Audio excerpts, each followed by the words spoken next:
До старта международных интеллектуальных игр остается 3 дня. Напомню, в них примут участие команды 44 школ из 20 стран мира. Как готовятся к предстоящим играм амгинские ученики, рассказывает наш корреспондент. Это 8 лучших учеников Амгинского лицея имени академика Леонида Васильевича Киринского. Они будут участвовать в научных конференциях, выставках, соревнованиях по робототехнике и 3D-моделированию. Конечно, эти ребята шли к такому приглашению уже несколько лет. Эти дети постоянные участники у нас научных конференций не только в республике, но и в России и международных конференциях. Это участники вот таких больших соревнований по Junior Skills, World Skills и соревнованиях робототехники. Сейчас все участники усердно готовятся к предстоящему мероприятию, чтобы достойно представить родной Улус и школу. Некоторые проходят тренировочные сборы в Якутске. Я участвую в мероприятии Science Fair, это конференция.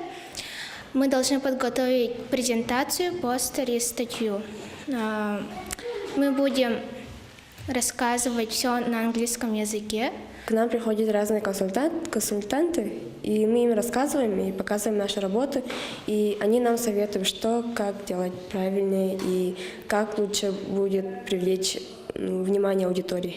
Ученики 9 класса Петя Устинов и Костя Яковлев будут участвовать в соревнованиях по 3D-моделированию. У них за спиной уже много соревнований республиканского и российского масштаба. Они видят свое будущее в 3D-технологиях.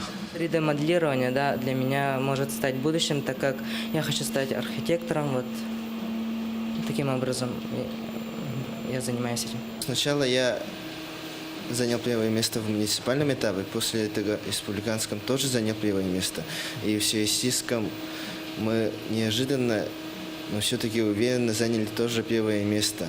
И из-за этого у меня появился большой стимул дальше продолжать заниматься 3D-моделированием.